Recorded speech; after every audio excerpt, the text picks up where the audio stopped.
Padraig's nerves of steel. And he wins. It's easy to forget that professional golfers are real human beings with real thoughts running through their heads. Luckily, guys like Padraig Harrington are candid enough to share real insight on those thoughts from time to time.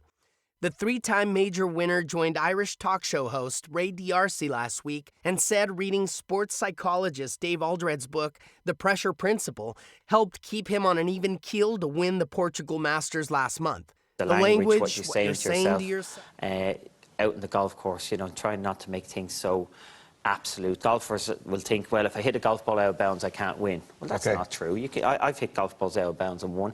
I hit 4 balls in the water last week, 4 times. So if I hit it in the water once, I'm not going to win. I hit it in 4 times. I 3-putted 3 times. Again, those are things you think you can't do if you're going to have a winning week. So I was very mindful of how I was stating things. And what I saw from that was actually my physical posture changed. That speaks to an overall mindset Harrington tries to maintain throughout every round. You don't have to act like you own the place, but you've got to walk around in your head. You've got to believe you're the man. Your ego has to be there. There's no good sports people that don't have an ego. As I said, you don't necessarily have to be obnoxious about it, but you've got to believe in yourself. You have to remind yourself to smile. You have to remind yourself that you're lucky. If I hit it down the fairway on the first hole and it went in a divot, I could go, wow, am I lucky it's in a divot on the first hole and not the 72nd hole. But you have to work on it. Anyone who has ever picked up a club knows that it's much easier said than done. But it's a unique and interesting way to consider those bad breaks on the course. And in those pressure-packed moments, like Harrington's 3.5-foot putt to win the tournament, sometimes you just have to fake it. Going up to it, the greens were bumpy. They're soft. There's lots of heel prints. I'm the last guy to put in it. It's downhill. It's outside the hole. Everything you wouldn't want from a short putt. And, of course, you don't want to miss it in the spotlight. But I kept telling myself, every time I watch a guy win in a tournament, he taps that putt in an 18 from 3.5 feet. And I just had it in my head, well, that's what's going to happen today. Costly win.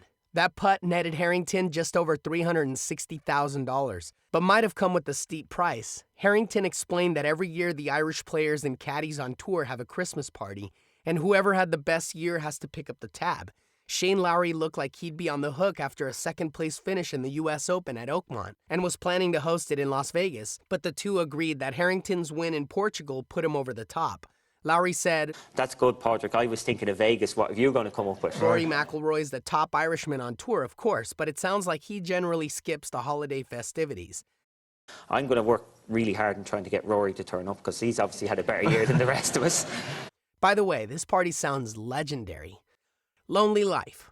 Going back to the point of pro golfers as human beings rather than par-saving robots, Harrington had some really interesting comments on everyday life for European players on the PGA Tour. Sure, they're competing for purses worth several million and playing the best golf courses in the world each week, but there is another side to tour life after the sun has set and the fans have gone home. Harrington said he goes out to dinner 4 or 5 times a week with other Irishmen and thinks it's important to have that communication and familiarity, because the alternative can be pretty bleak at times. Said Harrington, "Most Europeans who struggle in the US have struggled because they're lonely over there. It's a very lonely place. Everything's so convenient. Like, you think about it, in the States, you can get in your car, drive down the road, you can see a restaurant, and you know exactly what experience you're going to have in that restaurant, for what price, everything about it you know.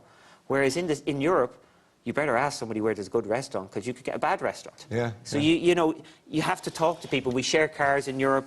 You stay in lovely different hotels. In the States, you could actually stay every week in the exact same designed room. If you stayed in pick a Marriott, you could stay in the exact same looking room every week of the year. It might be convenient, but it actually ends up as being very lonely. This is why we listen when Harrington speaks. He's one of the funnier guys in professional golf. But throughout the laugh track, there is usually some really interesting perspective from a real human being. Even if you say the word confidence, if you think the word confidence, your whole posture changes.